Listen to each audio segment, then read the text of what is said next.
नमस्ते। एक तरफ प्रधानमंत्री नरेंद्र मोदी उन सवालों से अभी तक घिरे हुए हैं जो ऑपरेशन सिंदूर, सीज फायर, आतंकी हमला और किसके कहने पर युद्ध रोका, क्या भारत को फायदा हुआ, नुकसान हुआ, इसको लेकर संसद सत्र बुलाएं कि ना बुलाएं, अभी इन सारे सवालों से घिरे ही हुए हैं। वहीं प्रधानमंत्री नरेंद्र मोदी पूरे देश में रैली कर रहे हैं, चिनाब पर इतने बड़े पुल का उद्घाटन कर रहे हैं और अपने आंगन में सिंदूर का पौधा लगा रहे हैं। लेकिन विपक्ष हमलावर होता जा रहा है। जहां एक तरफ विपक्ष ने साझा बयान जारी करते हुए कहा कि मानसून सत्र का ऐलान इतना जल्दी करने की क्या जरूरत थी, वो तो 15 दिन पहले होता था। अभी से बता दिया गया कि 20-21 जुलाई से लेकर के अगस्त तक मानसून सत्र चलेगा। फिर वो विशेष सत्र का क्या हुआ जो युद्ध जैसे इतने संवेदनशील माहौल के बीच देश के लिए होना चाहिए था। अभी वो सब कुछ हुआ नहीं, तब तक ऐलान आ गया कि मानसून सत्र 21 जुलाई से चलेगा। इसका मतलब मानसून सत्र के पहले मोदी सरकार कोई भी विशेष सत्र बुलाने को नहीं तैयार है। लेकिन विपक्ष हमलावर होता जा रहा है। विपक्ष की तरफ से नेता प्रतिपक्ष जहां एक तरफ बिहार में जाकर के वापस जाति जनगणना, आरक्षण की सीमा बढ़ाए जाने, निजीकरण में आरक्षण और तमाम ऐसे बुनियादी सवालों पर बीजेपी को फिर से घेरा है। ये आइडिया कहां से आया कि हिंदुस्तान में सिर्फ 50% रिजर्वेशन हो सकता है? आपकी आबादी 90% और 50% की दीवार बना दी कि भैया 50% से ज्यादा रिजर्वेशन नहीं हो सकता। जाति जनगणना हमने तेलंगाना में की और मैं आपको बता रहा हूं, जाति जनगणना हमने तेलंगाना में की, अगले दिन चीफ मिनिस्टर ने उसको दीवार को तोड़ दिया। वो चॉइस ही नहीं थी भाई, अब ताली बजा रहे, चॉइस नहीं थी। जब उसने देखा कि जाति जनगणना में क्या लिखा है, जब उसने डेटा देखा, उसको पता लग गया कि भैया ये तो बिल्कुल गलत है, इसको तोड़ो। एक दिन नहीं लगा। तो मैंने दो बातें कही थी वहां पे, दोनों को कराऊंगा मैं। तेलंगाना में हो गया, कर्नाटक में हो गया, जहां भी हमारी सरकार बनेगी वो 50% को वहीं तोड़ देंगे। अखिलेश यादव ने अपनी प्रेस कॉन्फ्रेंस में यह कहते हुए कि 2027 में जब यूपी में पीडीए सरकार बनेगी तभी जाति जनगणना कायदे से हो सकेगी। 2027 में पीडीए सरकार में ही जाति जनगणना होगी, तभी सही तरीके से जनगणना होगी। वहीं आज राहुल गांधी ने एक लेख लिखकर और उस लेख को यह कहते हुए साझा किया कि कैसे चुनाव की चोरी बीजेपी करती है। महाराष्ट्र में वो चोरी की जा चुकी है और अब अगला नंबर वो बिहार को करेगी। जहां सरकार बनाने में नाकाम होती दिखती है बीजेपी, वहां चुनाव को चुरा लेती है। इस पर पूरा विस्तार से बात करना जरूरी है। बिहार में पिछले दिनों जब राहुल गांधी दौरा करने गए तो वो दशरथ मांझी, जिन्हें माउंटेन मैन भी कहा जाता है, मोहब्बत से लेकर सामाजिक सांस्कृतिक वजहों के तहत उन्होंने पहाड़ का सीना चीर दिया था। जब तक तोड़ेंगे नहीं तब तक छोड़ेंगे नहीं के नाम से एक ऐसे वंचित शोषित समाज से आने वाले दशरथ मांझी, जिन्हें भी पहले सम्मान सामाजिक न्याय और समाजवाद की सरकारों ने दिलाया था, राहुल गांधी उनके घर जाते हैं और वहां जाकर के मिल करके उस मुद्दे को उठाते हैं कि कैसे वंचित शोषित लोगों के मुद्दे पर विपक्ष अब एकजुट है। विपक्ष की एकजुटता केवल प्रतीकात्मक नहीं, मुद्दा आधारित भी है और मुद्दा जाति जनगणना का है। मुद्दा आरक्षण की सीमा को बढ़ाए जाने का है। मुद्दा निजीकरण में आरक्षण का है। आपको याद होगा कि मैंने पिछली वीडियो भी इस पर बनाई थी कि बीजेपी सरकार जो कल तक कहती थी कि वो जाति जनगणना नहीं कराएंगे क्योंकि मोदी जी के मुताबिक जाति तो केवल गरीब और अमीर की होती है, लेकिन अब वो जाति जनगणना कराने जा रहे हैं। लेकिन इस पर राहुल गांधी ने साफ तौर पर जो टिप्पणी की, वही टिप्पणी प्रकारांतर से अखिलेश यादव जी ने उत्तर प्रदेश में कल अपनी प्रेस कॉन्फ्रेंस में की। बीजेपी के ऊपर भरोसा नहीं किया जा सकता कि वो जाति जनगणना ठीक से कराएंगे, जाति जनगणना के आंकड़े सार्वजनिक कराएंगे या जाति जनगणना जिस वजह से होनी है उस वजहों को सही मंशा के साथ इंप्लीमेंट भी करेंगे। अभी पता ही नहीं है। राहुल गांधी ने इस बात की तरफ इशारा किया कि वो जाति जनगणना में क्वेश्चन कहां से बनेगा, आंकड़े कब आएंगे, उन आंकड़ों का खेल कैसे खेलेगी बीजेपी, इसको लेकर के गहरा संदेह है।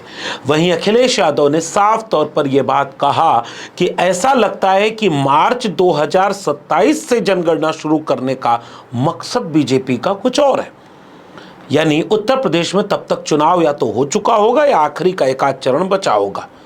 ऐसे वक्त में अखिलेश यादव ने पूरे आत्मविश्वास के साथ अपनी बात कही कि उत्तर प्रदेश में तब पीडीए सरकार बन चुकी होगी और पीडीए सरकार ईमानदारी से उत्तर प्रदेश में अच्छी जाति जनगणना कराएगी जो सार्थक होगी, सकारात्मक होगी और देश के नवनिर्माण में, उत्तर प्रदेश के नवनिर्माण में अपनी भूमिका निभाएगी। वहीं दूसरी तरफ बीजेपी आज तक इस बात का जवाब देने से बच रही है कि जाति जनगणना अगर हो जाती है तो क्या वो आरक्षण की अपर लिमिट को 50% से ऊपर बढ़ाएंगे। जाति जनगणना के बाद तो यह भी सवाल सबके सामने आ जाएगा कि 10% ईडब्ल्यूएस आरक्षण जो केवल सवर्णों को मिला है, उन सवर्णों की देश में आबादी कितनी है। अगर उनकी आबादी 10%, 12%, 14% भी हुई तो ये देश को जान करके आश्चर्य होगा कि अगर वो 12 से 14% ही हैं, हो सकता है 10% ही आए या हो सकता है उससे भी नीचे आ जाएं, और उनको आरक्षण 10% मिला हुआ है। और सुप्रीम कोर्ट में इशारे में यह बात कही जा चुकी है कि चूंकि 49.5% आरक्षण एससी, एसटी और ओबीसी को मिलाकर हो चुका था, तो 10% ईडब्ल्यूएस आरक्षण लागू होने के बाद यह आरक्षण की सीमा तो ऑलरेडी 50% से ऊपर जा चुकी है। और अगर ओबीसी की आबादी लगभग 60% आती है और आरक्षण केवल 26-27% और वह भी पूरा नहीं हुआ, आज तक देश का एक भी संस्थान ऐसा नहीं है जिसमें 27% ओबीसी पूरे हो, मैं दावे से कह रहा हूं। और जहां आरक्षण नहीं है वहां तो ओबीसी कितने हैं, चाहे वो न्यायपालिका हो, चाहे वो मीडिया हो, वहां जाकर के आप देख लीजिएगा। निजी क्षेत्र की बात ही करना बेमानी है।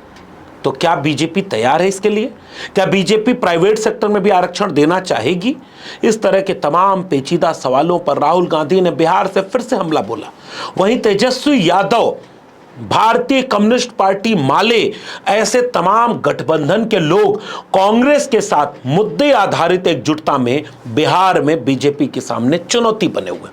तेजस्वी यादव लगातार समाजवाद और सामाजिक न्याय के मुद्दे को उठा रहे हैं। उन्होंने हर एक जिले में बीते दिनों सामाजिक न्याय सम्मेलन कराए हैं और उनकी पार्टी के तमाम नेता सामाजिक न्याय सम्मेलन करने के लिए जिला जिला गए।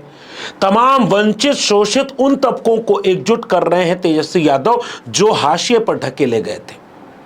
कर्पूरी, जगदेव और मंडल फॉर्मूला के तहत बिहार में सामाजिक न्याय की इस घेराबंदी पर बीजेपी के सामने कोई ठोस जवाब नहीं, कोई ठोस चेहरा नहीं और कोई ठोस रूपरेखा नहीं। इसीलिए राहुल गांधी ने इस बात पर एक बहुत महत्वपूर्ण बात जोड़ दी आज अपना लेख लिख करके कि जैसे जहां बीजेपी हारती है, जहां बीजेपी चुनाव में कमजोर पड़ती दिखती है, वहां सीधे चुनाव नहीं लड़ती। ये बहुत गंभीर सवाल है। ये भी इतना गंभीर सवाल है जिसको अगर आप बीजेपी के अंधभक्त हैं तो कभी नहीं समझ पाएंगे। तब आपको लगेगा कि विपक्ष की हार की खुन्नस है ये। लेकिन अगर आप थोड़े भी रैशनल हैं तो आप समझ जाएंगे कि राहुल गांधी अपने आर्टिकल में जिस मुद्दे को उठा रहे हैं, क्या वो उत्तर प्रदेश में अखिलेश यादव ने नहीं उठाया? क्या उत्तर प्रदेश में अखिलेश यादव ने 2022 के चुनाव के बाद सबूत के साथ 16,000 एफिडेविट के साथ चुनाव आयोग के नहीं बताया कि जो लोग मर गए वो वोट डाल गए और जो लोग जिंदा हैं उनका वोट ही नहीं था? क्या उत्तर प्रदेश में धांधली नहीं हुई? क्या मिल्कीपुर के चुनाव में उत्तर प्रदेश में धांधली नहीं हुई? क्या डीएम, एसपी, पुलिस प्रशासन और सरकार सब मिलकर के प्रधान से लेकर के गांव गांव जितने भी सरकारी कर्मचारी हैं, जितने लोग हैं जो चुनावी प्रक्रिया से जुड़े रहते हैं, उन सब को प्रभावित करके चुनाव को जीतने के लिए हथकंडा इस्तेमाल नहीं करती? कुंदरकी का चुनाव भूल गए क्या आप? उपचुनाव भूल गए क्या आप? तो राहुल गांधी अपने आर्टिकल में महाराष्ट्र के चुनाव का आधार बना करके इसी गंभीर सवाल को आरोप के साथ उठा रहे हैं। इंडियन एक्सप्रेस की रिपोर्ट के मुताबिक चुनाव कैसे चुराया जाए, इस पर राहुल गांधी का दावा है कि 2024 के महाराष्ट्र चुनाव में ब्लूप्रिंट तैयार हुआ था धांधली का, और उन्होंने ये चेतावनी दी है कि महाराष्ट्र की मैच फिक्सिंग अब बिहार में भी होगी, जहां इस साल के अंत में चुनाव है और किसी भी जगह जहां बीजेपी चुनाव हार रही होती है वो ये धांधली करती है। राहुल गांधी ने अपने सोशल मीडिया अकाउंट एक्स पर लिखते हुए अपनी पोस्ट में कहा कि चुनाव कैसे चुराया जाए, ये एक बीजेपी का नया खेल है, जिसमें उन्होंने महाराष्ट्र चुनावों को लोकतंत्र में धांधली करने का खाका वाला कदम बताया और यह कदम दर कदम आगे बढ़ता जाएगा। अपनी पोस्ट में राहुल गांधी लिखते हैं कि मेरा लेख दिखाता है कि यह कैसे हुआ, चरण दर चरण। और फिर उन्होंने लिखा कि मतदाताओं को जोड़ना। फिर उन्होंने लिखा कि चरण 1, चुनाव आयोग की नियुक्ति के लिए पैनल में ही हेराफेरी कर देना। इस बात को थोड़ा सा एलोबरेट करें तो आपको पता होना चाहिए कि पहले चुनाव आयुक्त की नियुक्ति का प्रावधान कुछ और था, जो आपकी स्क्रीन पर दिख रहा है, लेकिन बाद में बीजेपी सरकार ने उस पूरे प्रावधान को बदल दिया और बदलाव का पक्ष सरकार के हाथ में चला गया। यानी प्रधानमंत्री और उनके चाहने वाले एक मंत्री दो एक तरफ हो गए तो तीसरा आदमी सहमत हो न सहमत हो तो भी अपने मन का चुनाव आयुक्त वो नियुक्त कर सकते हैं, और ऐसा हो रहा है। राहुल गांधी चुनाव प्रक्रिया के पहले चरण के इस भ्रष्टाचार को उठा रहे हैं जो अब लागू हो चुका है। राहुल गांधी अपनी पोस्ट में दूसरे चरण के बारे में लिखते हुए कहते हैं, मतदाता सूची में फर्जी मतदाताओं को जोड़ना। यही बात मैं अभी थोड़ी देर पहले कह रहा था कि उत्तर प्रदेश में अखिलेश यादव की सरकार नहीं बनी 2022 में, इसके पीछे बहुत बड़ी भूमिका इसकी। इसीलिए अखिलेश यादव अपने पीडीए के फॉर्मूला के तहत अब ग्रास रूट लेवल पर अपने संगठन को मजबूत करने के लिए बूथ बूथ में एक एक वोटर को निगरानी के लिए अपने कैडर को लगा चुके हैं। और यह संदेह अब उत्तर प्रदेश में भी होगा, क्योंकि उसके पहले बिहार में होगा। और बिहार में चिन्हित करके राहुल गांधी ने अपने आर्टिकल में बाकायदे ये बात बताई, और केवल आर्टिकल में ही नहीं, इसके पहले विपक्ष के तमाम नेताओं के साथ मिलकर के कुछ महीने पहले महाराष्ट्र के मामले पर राहुल गांधी ने प्रेस कॉन्फ्रेंस भी की थी, और उस प्रेस कॉन्फ्रेंस में साफ आरोप लगाया था, जितने लोग नहीं है, महाराष्ट्र की जनसंख्या जितनी नहीं है उससे ज्यादा वोटर है। चुनाव आयोग ने आज तक कोई ठोस जवाब उसका दिया क्या? चुनाव आयोग ये कहता हुआ नजर आया कि हम इसका जवाब देंगे, हम ये करेंगे, हम वो करेंगे। बाद में पता चला कि चुनाव आयोग ने अपना ही प्रावधान बदल दिया। कई मामले अब चुनाव से संबंधित ऐसे हैं जिनकी जानकारी अब आप पब्लिक डोमेन में मांग ही नहीं सकते। बधाई हो, आपका लोकतंत्र कितना मजबूत हो गया। पहले चुनाव आयुक्त की नियुक्ति में बदलाव नियम का, जो सरकार के पक्ष में चला गया। दूसरी तरफ मतदाता सूची में हेरफेर, किसी का नाम काट देना, किसी का नाम हटा देना, ये सब चल रहा है। और मैं फिर से कह रहा हूं, उत्तर प्रदेश की इन तस्वीरों को अगर आप भूल गए हो तो देखिएगा, अखिलेश यादव ने बाकायदे इन लोगों की सूची जारी की और ऐसे तमाम लोग लखनऊ की सड़कों पर प्रदर्शन करते हुए दिखाई दिए, मैं जिंदा हूं मगर मतदाता सूची में मैं मर गया हूं। इसका जवाब आज तक चुनाव आयोग ने दिया क्या? चुनाव आयोग इतना महत्वपूर्ण आरोपों पर जवाब क्यों नहीं देता? वो तो प्रधानमंत्री नहीं है, वो तो प्रेस कॉन्फ्रेंस कर सकता है। और अब शायरी सुनाने वाला चुनाव आयुक्त भी अब रिटायर हो गए, अब तो कम से कम जवाब देना चाहिए। राहुल गांधी ने इसीलिए अपने उस प्रेस कॉन्फ्रेंस में बहुत संजीदा आरोप लगाए थे, जिसका जवाब आज तक चुनाव आयोग ने नहीं दिया।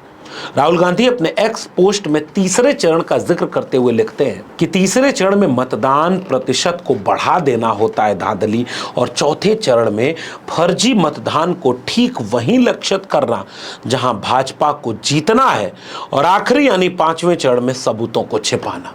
अब जो पिछली बात मैं कह रहा था, एक एक करके सिरा जोड़ते जाइए, राहुल गांधी के इस लेख का मर्म आप समझ जाएंगे। देश के सदन में नेता विपक्ष प्रतिपक्ष सबसे बड़ी पोस्ट उस पर बैठा हुआ व्यक्ति इतने गंभीर आरोप लगा रहा है चुनाव आयोग के ऊपर। क्या देश के सरकार को, चुनाव आयोग को इस पर जवाब नहीं देना चाहिए?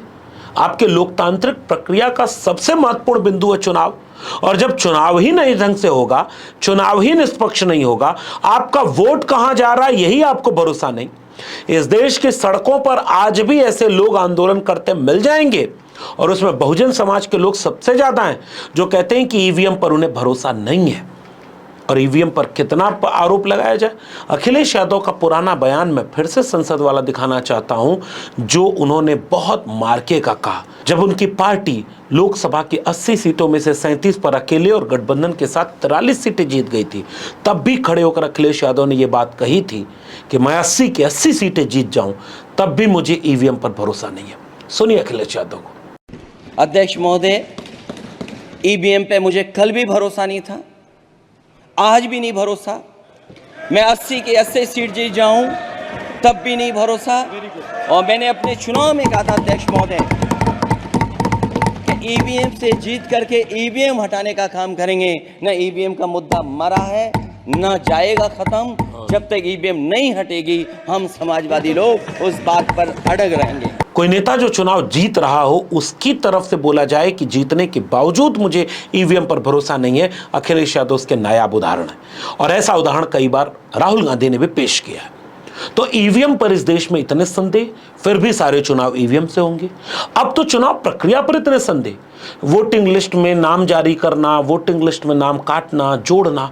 मैं महाराष्ट्र पिछले दिनों गया और वहां जाकर के पता चला कि कई लोग ये गजब का संदेह जाहिर कर रहे थे। पैसा कितना आया कितना गया ये तो छोड़ दीजिए, कानफुकवा चीजें आपको पता चलती होंगी। वो वहां पर ये कह रहे थे कि कई लोगों के फर्जी नाम जोड़ दिए गए और वो आकर के वोट देके चले गए, पता ही नहीं चला साहब। अगर ये होगा, जिंदा लोगों का नाम काट दो, मुर्दा लोग आके वोट डाल जाएं और फर्जी लोग वोट डाल जाएं, फिर आप आंकड़े छिपा दो। मैं जवाब चाहता हूं कि चुनाव आयोग ने वो नियम क्यों बदल दिए जिसमें उन्होंने कहा कि आप आरटीआई से ये जवाब भी आप नहीं मांग सकते कि चुनाव आयोग ये कह देगा कि एक आंकड़ा देश हित में है और इस आंकड़े को हम आपको नहीं बता सकते। फिर तो आप चुनाव के जरिए बीजेपी को हराएंगे कैसे? मशीनरी उनके पास, यानी डीएम, एसपी, चुनाव के अधिकारी सारे उनके लोग, आरएसएस का आदमी। हर बूथ पर एक व्यक्ति ने बताया कि एक एक आदमी आरएसएस का खड़ा रहता है। वो किसी कर्मचारी के रूप में रहे, वो अधिकारी के रूप में रहे या किसी और तीसरे रूप में रहे, तो मशीन उनके पास, मशीनरी उनके पास, उनका अपना आदमी वहां खड़ा भी है, पैसा उनके पास। करोड़ों अरबों रुपए फूंक दो चुनाव में, बांट दो, किसी को पता ही नहीं कि एक एक वोटर पर 5,000 दिया, 500 दिया या 50,000 खर्च कर रहे हो एक विधानसभा में जहां आप हार रहे हो। तो वोट खरीद लो, वोट बेच दो, वोट जोड़ दो, वोट तोड़ दो, वोट काट दो, फर्जी वोटिंग करा दो और फिर भी कहो कि निष्पक्ष तटस्थ चुनाव हो रहा है। इतने गंभीर आरोप जिस चुनाव आयोग पर लगे उसे कम से कम अपना पक्ष तो रखना चाहिए, और पक्ष केवल यह कहते हुए नहीं कि विपक्ष के नेता का निराधार आरोप है। अखिलेश यादव का फिर से मैं जिक्र कर रहा हूं, 16,000 एफिडेविट उन्होंने दिया था। क्यों नहीं चुनाव आयोग ने जवाब दिया? जितने उपचुनाव उत्तर प्रदेश में हुए हैं वहां पर सरकार की भूमिका, प्रशासन की भूमिका और तमाम लोगों की भूमिका, विपक्षी पार्टी में समाजवादी पार्टी एक ऐसी पार्टी है जो चुनाव के समय अपने पूरे ट्विटर हैंडल पर एक एक बूथ के साथ शिकायत देती गई। कार्रवाई की चुनाव आयोग ने। अब तो नेता प्रतिपक्ष अगर आर्टिकल लिख करके कह रहे हैं तो बीजेपी इसका क्या जवाब देगी? और बिहार में जो होगा वो इसका बात का संदेह है कि बिहार में वही न हो जाए जो महाराष्ट्र में हुआ। चुनाव जीतने के लिए बीजेपी किसी हद तक जाएगी। तो कल महाराष्ट्र में हुआ, आज बिहार में होगा, पश्चिम बंगाल में कल होगा और फिर उत्तर प्रदेश में हो जाएगा। फिर आप चुनाव से इनको हराएंगे कैसे? इसलिए बीजेपी को इन बातों का जवाब देना होगा। लेकिन सोचना तो आपको है, क्योंकि वो टेलीविजन चैनल जो इस्लामाबाद और कराची को कब्जे में करके एक नोएडा और गाजियाबाद में ले आकर के बसा चुके थे, वो टीवी चैनल न तो जाति जनगणना, आरक्षण और निजीकरण में आरक्षण इस मुद्दे पर कभी डिबेट कराएंगे ओपनली, और न चुनाव आयोग की भ्रष्टतम इस तरह की प्रक्रिया पर वो गुणगान गाएंगे कि सिंदूर का पौधा प्रधानमंत्री जी ने जो लगाया है, जब वो फल देगा, फूल फलेंगे उसमें, तो पूरे देश में सिंदूर वही बांटेंगे। प्रधानमंत्री जी फिर वीडियो शूट कराएंगे कि अकेले तिरंगा लेकर के उद्घाटन में कैसे क्रेडिट लिया जाता है। लेकिन प्रधानमंत्री जी एक लाइन का जवाब नहीं दे पाएंगे कि डोनाल्ड ट्रंप झूठ बोल रहा है। प्रधानमंत्री जी संसद सत्र नहीं बुलाएंगे, पाकिस्तान बुला चुका है कई बार, वो नहीं बुलाएंगे कि आकर के देश को सब बात बता दें। और मीडिया ये कहेगा कि ये सारे देशद्रोही हैं जो सवाल कर रहे हैं, ये सेना का मनोबल तोड़ रहे हैं। ये सब कुछ चल रहा है आपके आंखों के सामने। आप देश के नागरिक हैं, आप क्या कर रहे हैं? कहीं आप आंख बंद करके वही सही मान रहे हैं जो सरकार कर रही है, या टीवी दिखा रहा है, या इस तरह की बातों में आपको भी कुछ खतरा, कुछ संदेह और भविष्य के लिए चिंता नजर आती है? क्योंकि नागरिक आप हैं। 25 साल बाद आपके बच्चे इसी भारत में होंगे तो वो पूछेंगे कि तुम्हारी आंखों के सामने ये सब हो रहा था तो तुम क्या कर रहे थे? मैं कहूँगा कि मैं लोगों को समझा रहा था कि जाग जाओ, इससे पहले कि जागने लायक न बचो। आप क्या जवाब देंगे, सोचिएगा। आपको वीडियो कैसी लगी नीचे कमेंट बॉक्स में जरूर बताइएगा। अगर वीडियो पसंद आई हो तो लोगों तक शेयर करिए। चैनल को सब्सक्राइब न किया हो तो डॉक्टर लक्ष्मण यादव को सब्सक्राइब जरूर कर लीजिए। बेल आइकॉन यानी घंटी की बटन दबाएंगे तो अगली वीडियो की सूचना मिलेगी, और अगर हमारे चैनल को ज्वाइन करेंगे तो हमें आर्थिक मदद मिलेगी, ताकि हम ऐसी बातों को आपके सामने ला सकें। अगर आप इस वीडियो को ट्विटर यानी एक्स या फेसबुक पर देख रहे हैं तो हमें फॉलो करना मत भूलिए। फिर मिलेंगे ऐसे ही किसी जरूरी मसलों के साथ, तब तक के लिए बहुत बहुत धन्यवाद।